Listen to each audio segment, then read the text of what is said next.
I'm Charlie Harp, and this is the Informonster Podcast. Today on the Informonster Podcast, you're in for a treat because I've got the Dr. Victor Lee with me here today, and we're going to talk about value set quality. Now, for the people that don't know you, Victor, for the unfortunate souls who have not had the great pleasure of being able to work with you, can you give everybody kind of a high-speed, low-drag overview of your background? Yeah, thanks, Charlie. It's a pleasure to be here. And so, hi, everyone. I'm Victor Lee, and I am currently Vice President of Clinical Informatics at Clinical Architecture. I've been here about 8 years now. I had my early beginnings as an internal medicine physician. I practiced as a board-certified internal medicine hospitalist at Kaiser Permanente in Los Angeles, California. But I've always been a big geek. And so I always was looking for ways that computers and technology could make workflows better for physicians and that it would result in better patient outcomes. So I eventually gravitated into the world of health information technology. And for those of you who might not know, I've actually known Charlie for many, many years, dating back to when we worked together at a previous company, Zincs Health. It's approaching 25 years. Yeah. Oh wow. It's been quite a ride, huh? Yeah. And so I had always been interested in controlled terminologies and what the role of terminology and healthcare data would play in improving quality of care and making the world a better place. So here I am. Thank you, Victor. Now, you said you're currently the vice president. Is this something I should know? There was no innuendo intended. All right, good.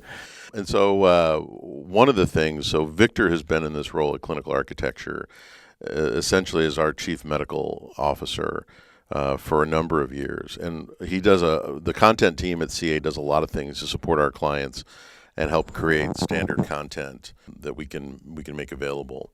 But one of the things that the Victor's team is responsible for is a value set that we call the Clinical Architecture Foundations, which we originally built to drive the capabilities of our inference engine, but lately has been used for a number of things. Also, Victor and his team maintain the Align product, which is a value set essentially for managing and rolling up lab data. So, Victor, the topic today is value set quality, and I know you've been doing a lot of work around this recently. How do you want to kick this off? Yeah, great question. Let's, just in case there are listeners who might need a primer on what a value set is, I'll start there. So a value set is really just a fancy word or phrase for a collection of coded terms. I don't know if everybody in the industry kind of thinks about value sets in this way, but I'm going to kind of propose sort of a classification of value sets. And so I kind of think of value sets, these collections of codes, as falling into three general categories. The first one is what Charlie and I refer to as clinical roll-ups. So for example, there might be this thing called type 2 diabetes, and we might want to do something with type 2 diabetes as a concept. And by the way, I forgot to mention that value sets have many purposes in health IT. They can be used for analytics, research, clinical decision support. Anytime that we need to understand things about a patient, an individual patient, or a population, there are a lot of codes floating around electronic health record systems and any place where patient data can be stored. There may be coded data. There may be free text, but we're kind of talking about coded data. Okay, so just wanted to back up there a little bit. So value sets serve many use cases that I mentioned, and there's a lot more that I didn't mention. But okay, so getting back to the three general categories of value sets. So the first one is a clinical roll-up.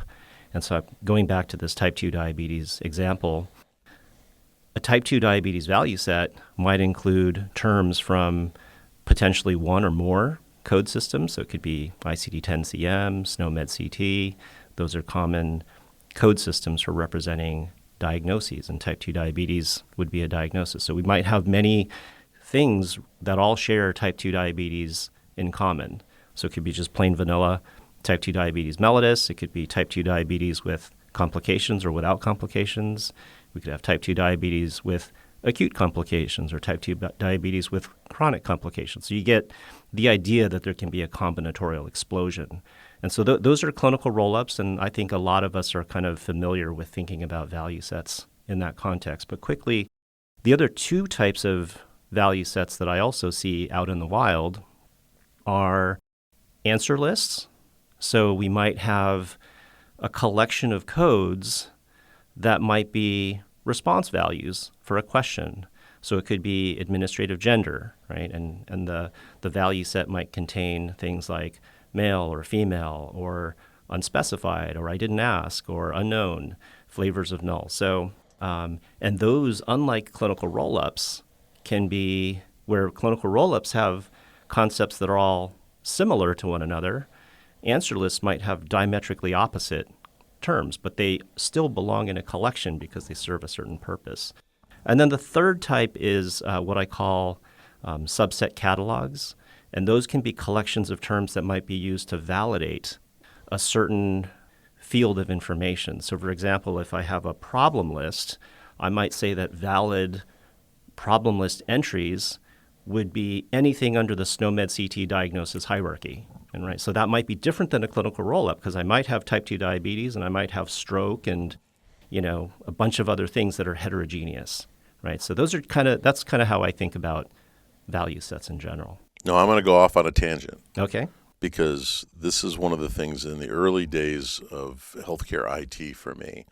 When I got involved with clinical informatics as an engineer, I really didn't like the term value set. And people in clinical architecture know this. I'm kind of militant about it because I feel like when I think of a value set, first of all, these are concepts, not values. So the very first thing that I react to is it's really a concept set. It's not a value set, but that's okay. I'll set that aside. The next thing was when I thought of a value set, it was more like the answer list. So you're saying here's a set of values, which are actually concepts, that I want you to pick from as a drop-down list. That's why when we created in this medical product, the tool, we called it the element set manager, and we call the roll-ups elements because they're elements in an inference. So for me, I think that, and this to me kind of feels like more of an academic way to describe it, but I kind of feel like these three things, they're very different in what they do. They're very different in philosophy when you're building them, as you've just described. And so, one of the things I plan to do, it's on my bucket list, is to completely change the way the industry talks about these things and turn them into three separate things. Because I think people get confused when you throw around the term value set. We might as well call it a something, or a whatchamagoozy or whatever. But I'm going to stand down. I'm going to climb down off my soapbox. and, and I'm going to thank you for giving the listeners a definition of the value sets. And to restate what you said is really there are three types of value sets. There are the kind that basically roll up a bunch of more specific clinical concepts or concepts in general into a broader concept for the purposes of some type of analytic grouping. There's the things that are basically lists of options or answers that go together. And there is kind of a subset of things, usually based on some kind of category. Like, for example, if I were in RX norm and I say these are all beta blockers, I'm not really rolling things up the same way I am diabetes. I'm actually grouping things based upon the fact that I've named this group this, and these are the members that I've selected in this group. Is that fair?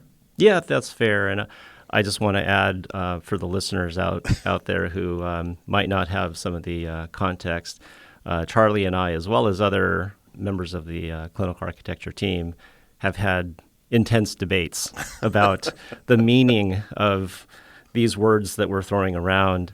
And we don't always, have to agree, but we certainly have lively discussions about things like this, which makes us all nerds, and we love having these conversations.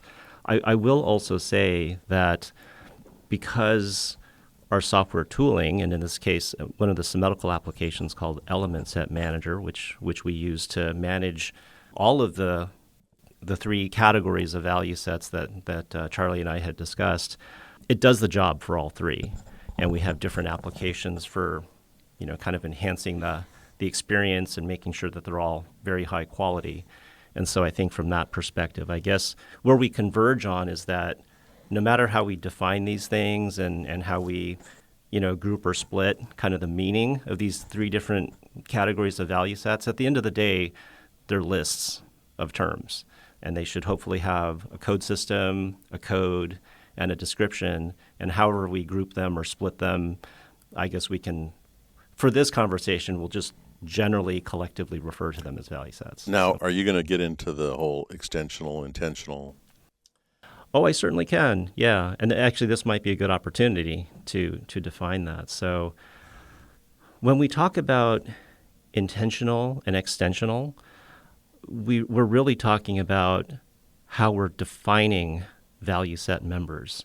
And so let me take one step back here and say that when we talk about value sets, again, they're collections of codes. But typically, we think about value sets as having both definitions and expansions. So the definitions are kind of the instructions which, when executed, will yield a set of expansions, the members. And usually there's a rationale that says, why am I creating this value set in the first place? Right, some kind of rationale, or we might call it a scope statement, or we might have a field for, the intended inclusion and exclusion criteria. But yeah, some sort of descriptive, human-readable explanation for what should you expect to see. So the definitions are the things that can be extensional or intentional definitions. So an extensional set of definitions are basically individually hand-picked terms. And you could imagine that if you have an extensional list of 10 terms, then your expansion will be exactly those 10 terms. However, we generally encourage our users to use intentional definitions. And when I say intentional, that's not with a T, it's with an S, intentional,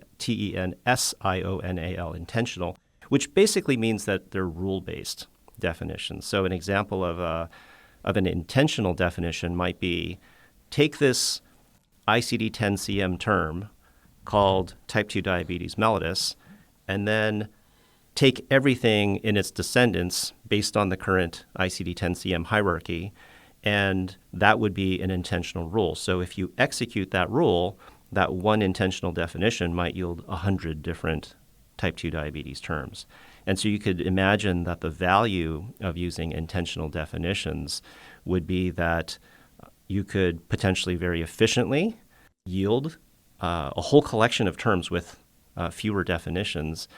And also, perhaps equally or more important, is that if you care about the accuracy, the comprehensiveness of the value set over time, that if there are changes to the underlying terminology, that the way that you execute that rule today might be different.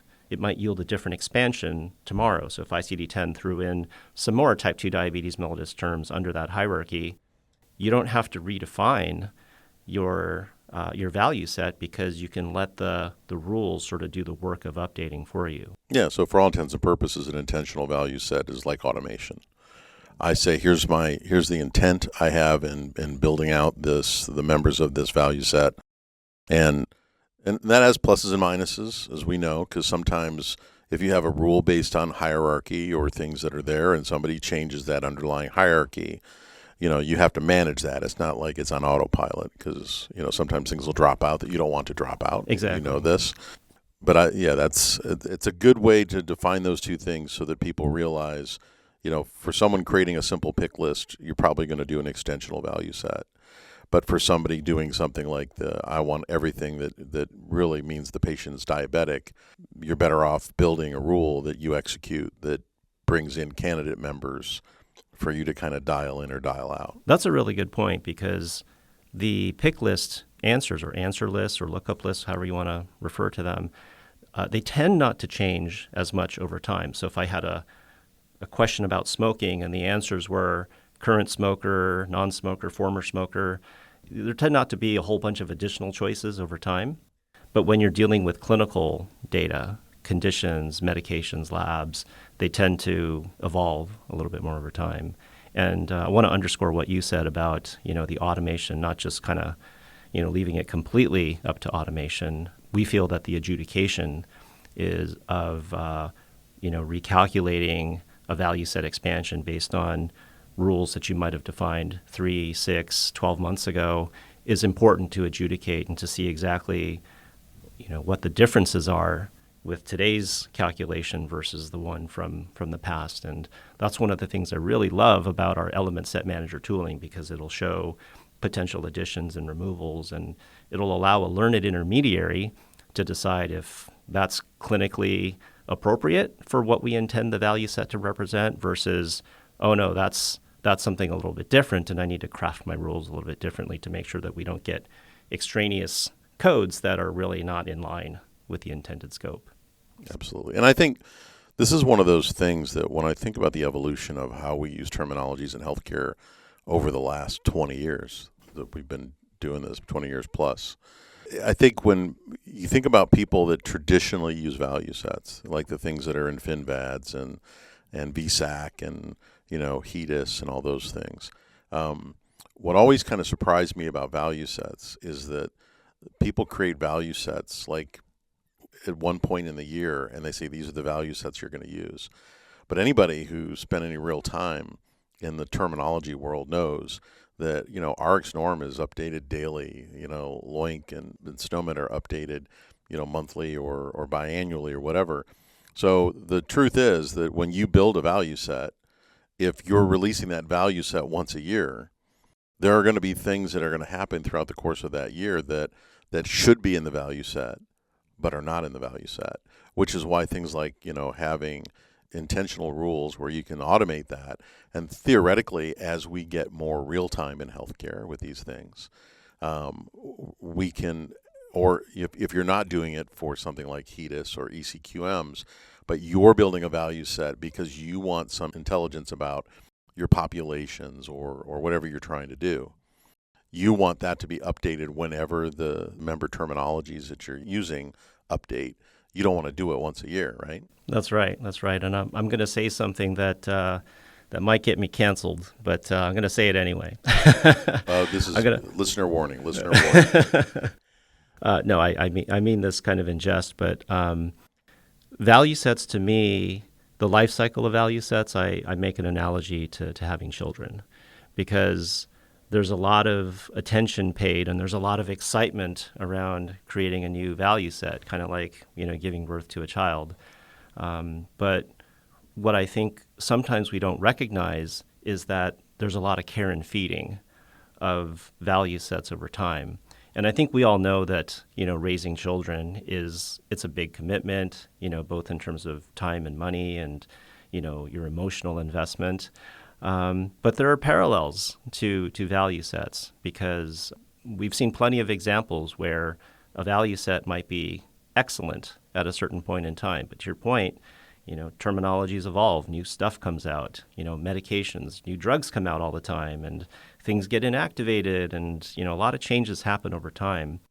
And you might not notice those changes at any given moment in time, but when 3, 6, 9, 12 months passes, you realize, oh, things are kind of out of date. And my excellent value set last year is not so excellent anymore.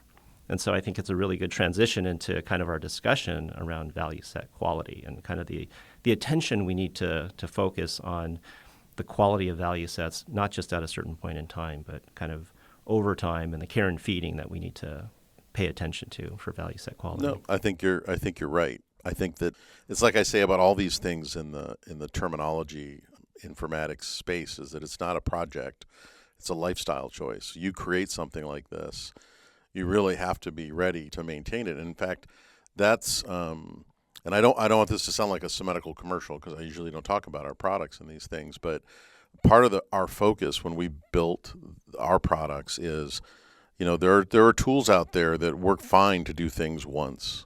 You can use Microsoft Excel and knock out a value set, a member list fairly quickly. But when it comes to making it something that you're maintaining and distributing, and where you want to make sure you know how it's changed and what's going on with it. A lot of our energy here at Clinical Architecture goes into putting together tools and processes that are sustainable and efficient so that you can optimize those types of things. But anyways, I don't want to, this is, product disclaimer. So to talking about value set quality, what do you want to say about that, Victor? Yeah, so I can share sort of, I don't know, our origin story with value set quality.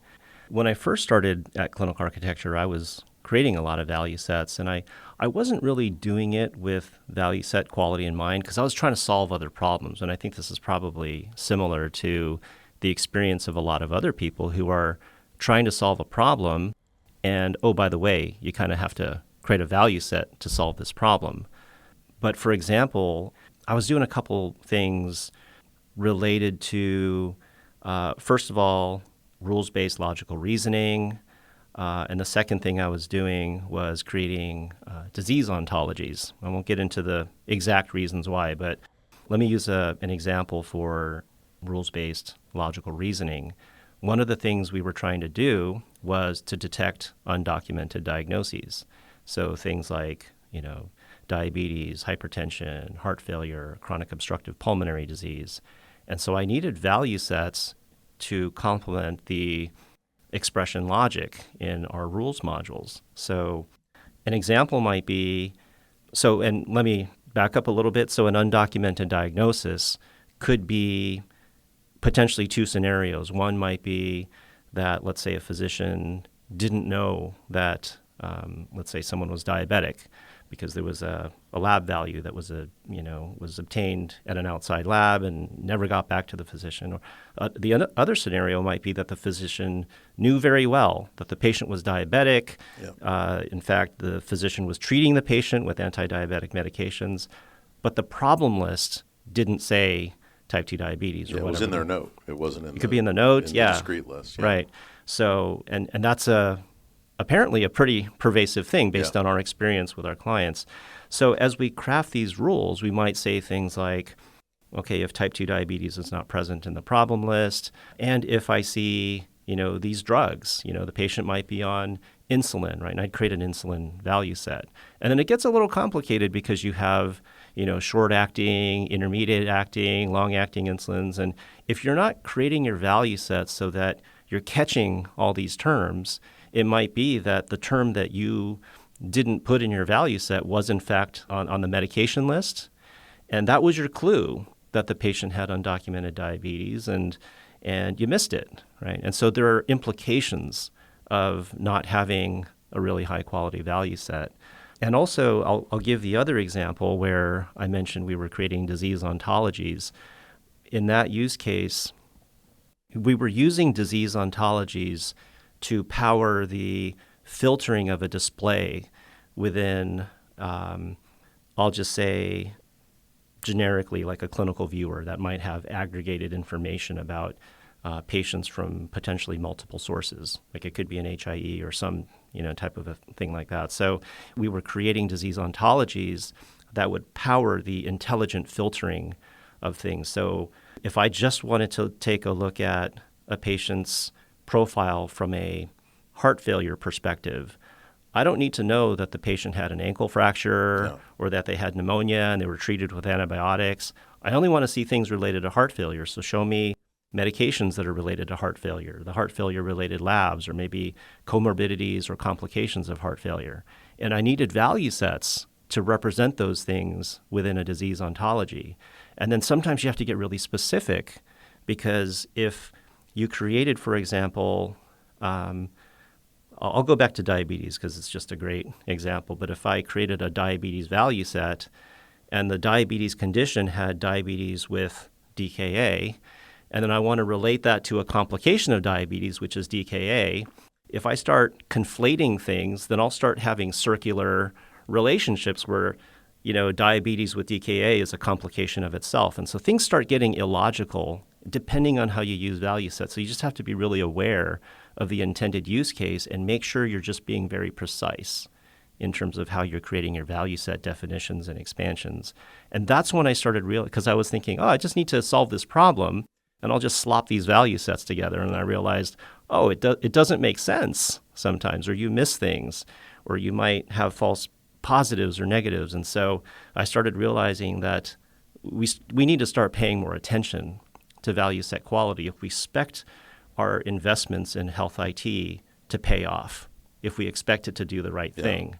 And so that's when I started realizing, I can't just willy-nilly put things together, because I need to be very mindful of what happens downstream. Well, and like you said earlier, when you talk about a value set, it's kind of like, to me, a value set is almost like a micro terminology, right? Yeah. And what I always tell people when they try to take a terminology, if they don't know what the purpose of that terminology is and what the intent of that terminology is, or value set or whatever, and you try to use it for multiple things that are not its intended purpose, you end up with all kinds of unintended consequences. And if you try to adjust that, if you try to take something like a value set, and this is where I think you're going, if it's not, tell me. But if you try to take something like a value set and you say, well, I need a type 2 diabetes value set, I've kind of got one, and maybe I can tweak it so that it can do what I originally intended it for, and this other, instead of sitting down and maybe starting with that and creating a separate value set with a slightly different rationale and scope.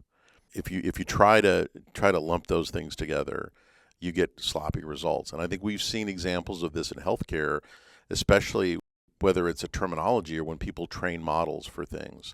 Like if you take a model, say, that was trained to do NLP for radiology, and you try to deploy it in internal medicine, it's not going to work very well. And if you try to start adjusting it to support internal medicine, it's probably not going to be great for radiology. And it's just one of those things we tend to do in healthcare is when we have a use case, we kind of look in the drawer to see what we have, and we try to, duct tape something together to solve this other problem without doing the work. And, for those of you who don't know Victor Lee, Victor is always willing to do the work. And it's one of the reasons why when Victor and his content team develop something, I feel very good about it as the CEO of Clinical Architecture, because I know that, we're not cutting corners. We're doing the work. We're making the thing that is fit for purpose, which, doesn't always happen in healthcare.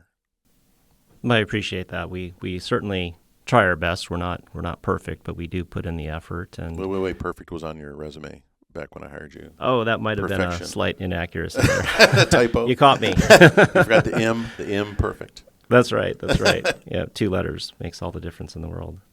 No, but you're exactly right. And the idea of, value sets being fit for purpose it's a really important thing. And I make this analogy to, I guess I like analogies. Analogies are, to me, kind of like, when... Are you about to make an analogy about what an analogy is? No, but if I was clever enough, I might be able to think of something on the spot, but I'm not.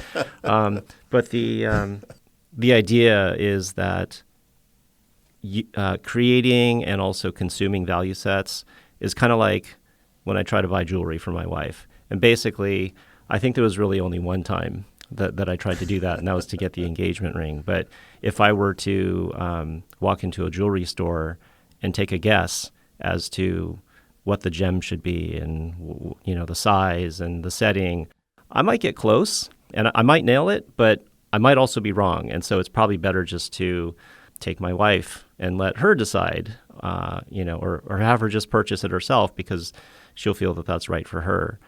And when you consume value sets, it might be that something in our clinical architecture element set foundation will be fit, precisely for the purpose that someone is trying to use that value set. But it's also possible that someone had a slightly different intent, and it might be that that's a good starting point, or it might be a good example of how we can craft value set definitions, and our clients can take that knowledge and kind of run with it and make the adjustments that they need.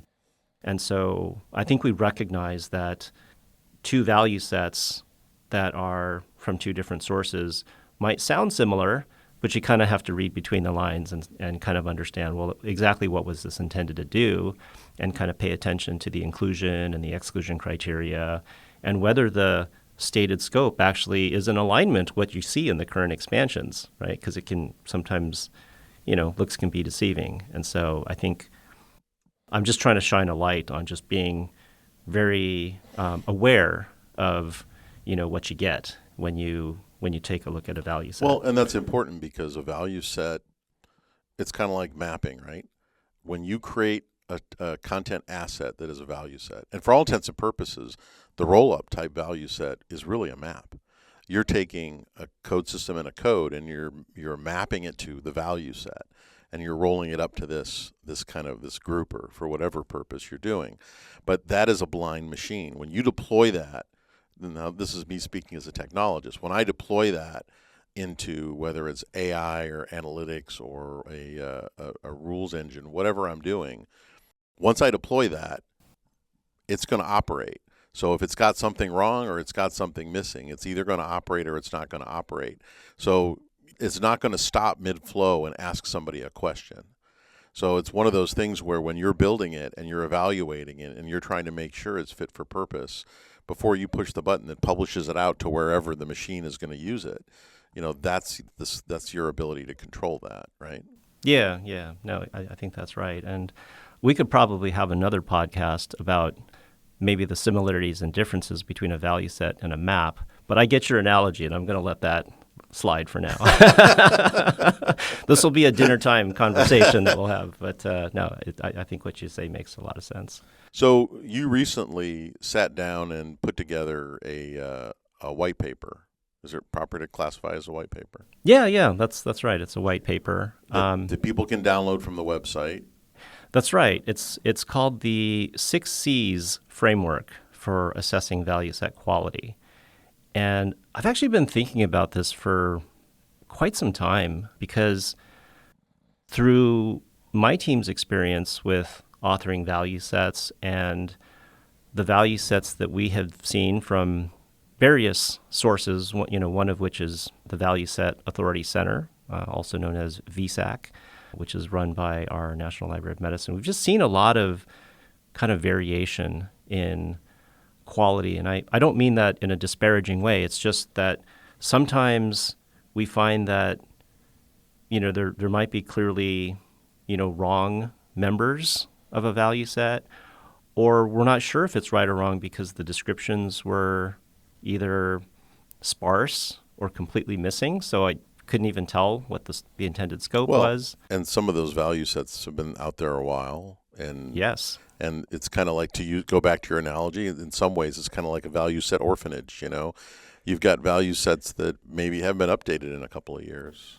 Right. Yeah. And so in this 6 C's framework, there are 6 C's, and I'm going to try to rattle these off from memory, but and then there's the 6 C's are like completeness, correctness, currency, clarity, and I think there's a saying that you can only remember 3 things. So I forgot all the 6 C's. But Charlie's awesome, I think, is the last C. I think that sounds right. But we group them into, so we call these dimensions, but we group them into 2 domains. And one domain is the accuracy domain, and that includes the completeness, correctness, and the currency. But then the other domain is usability, right? Because if I'm trying to use someone's value set, how do I know what your intent was? So that includes the the clarity, which is, do we have a scope defined? And I'm going to have to go back and look at my notes, but you can download the white paper. And the idea is that there are ways that you can sort of systematically assess the quality of a value set. What are you getting? And can you be confident that it's accurate and it's going to represent the things that you need it to do? So just diving a little bit into kind of the accuracy domain. So completeness, comprehensive, and currency. Let me just focus on those. So completeness refers to, have I captured all of the terms that I intended to capture?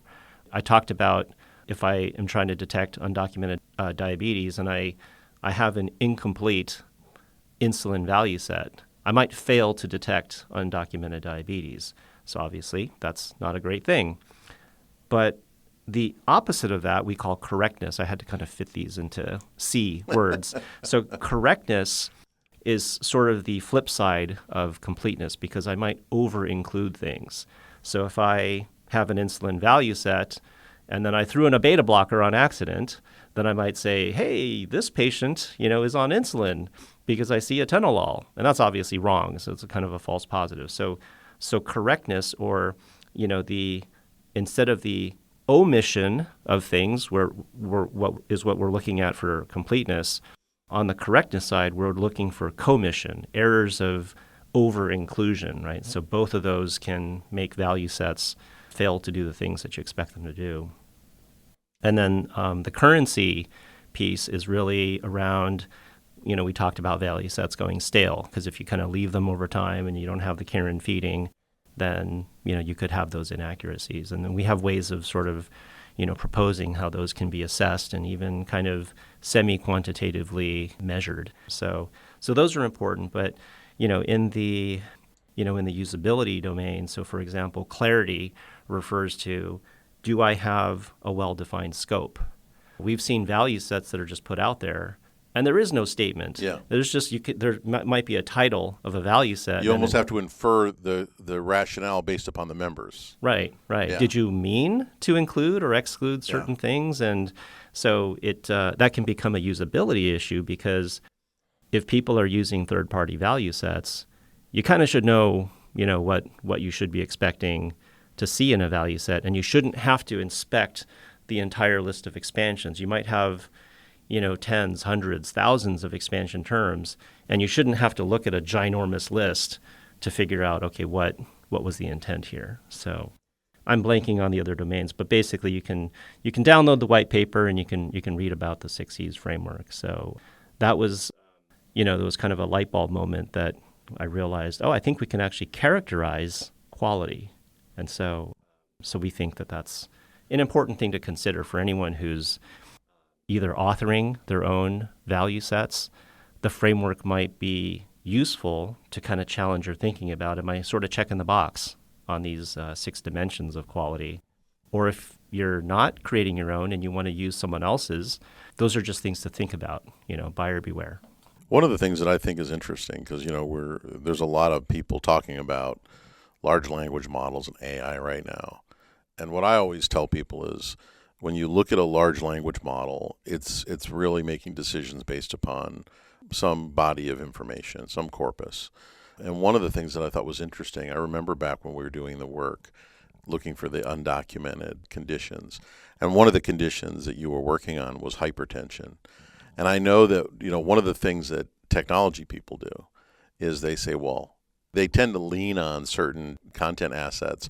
One of them is the Eumolus metathesaurus, which I won't get into, which is a fine asset, but, it's not finely detail curated. It's kind of a lumper.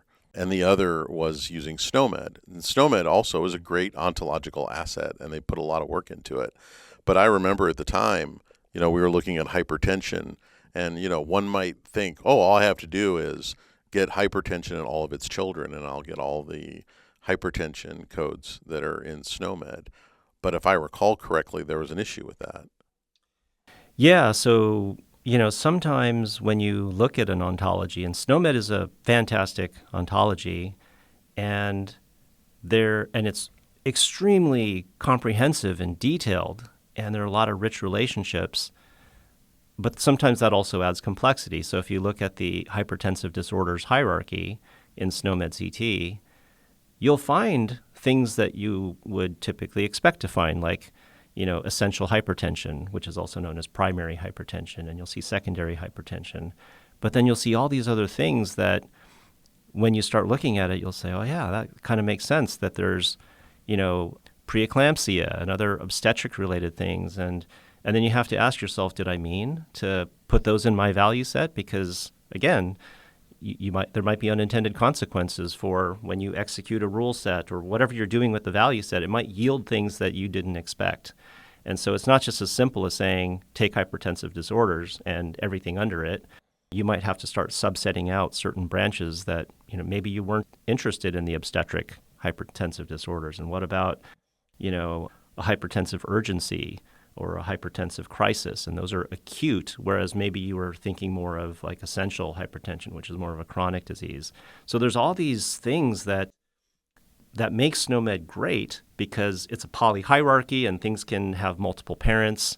But then you also sometimes get more than what you bargained for, and you just have to be mindful of what's there. So clinically curate it. Yeah, and the point that I'm trying to make is, I think for technology companies, I'm the chair of the Industry Partnership Council of AMIA, and I've had a lot of exposure in my career to clinical informatics. I mean, I started a company called Clinical Architecture, for crying out loud.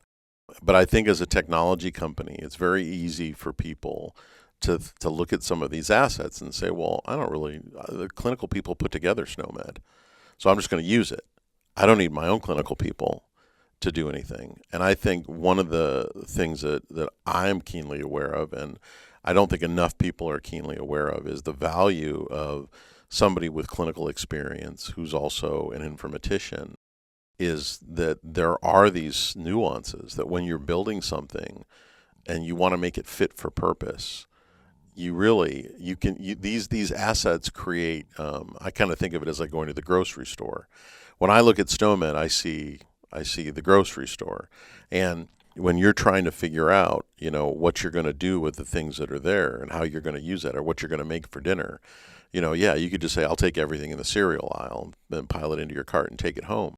But a clinical resource is going to look at those things and say, well, for what we're trying to do, like when you were looking at that particular case under hypertension, we can't just take everything here. We're going to have to go in and put in the elbow grease to make it fit for purpose. Otherwise, you're going to get unintended consequences. And this is a problem we have generally in healthcare, where sometimes we build things in a way that don't actually decrease the burden on the people that are on the front lines of healthcare, but it increases the burden because instead of being complete and correct, we just have everything. And then you end up burdening the provider with a bunch of nonsense as opposed to giving them just the information they need to do their job well and to give them kind of that safety net. Yeah, I completely agree. I'll also, just to kind of further discussion, I'll mention that we recently completed a mini research study where we kind of investigated, I'll say, the applicability of this 6 C's framework in real life. Because it's one thing to just kind of come up with 6 C's. It's another to kind of see if you can actually realistically characterize quality among these 6 C's. And so we took a look at value sets in VSAC, which I previously mentioned, and all the stewards of the value sets had been de-identified, because the purpose is not to cast aspersions on what other people have done, but we just wanted to see if there was any sort of variation that we could detect, at least from the perspective of the 6 C's framework. So we took some value sets from Clinical Architecture's Element Set Foundation, and then we systematically and also in a random fashion tried to pair them up with generally equivalent value sets, at least from what we could tell, that we found in VSAC. So kind of comparing the two, because we have an editorial policy, as you mentioned, we try to be very careful about how we craft our value sets and make sure they're accurate. And we did comparisons and, we evaluated them against the 6 C's. And we found some meaningful differences. And so it was kind of a validation that the 6 C's framework could be applied in the real world. And at least today, that's not available, but I think it'll be available for download on our website soon. So hopefully by the time our listeners are hearing this podcast, you'll be able to go fetch that from our website. So it's a research brief. It's a comparative analysis of value sets using that 6 C's framework. So if you're interested in this topic, take a look, and hopefully you'll be able to download that soon. Fantastic. All right, Victor, this has been a long podcast. Everybody's asleep, so we can really pretty much say anything we want without fear of cancellation. So anything else you'd like to share before we wrap this up?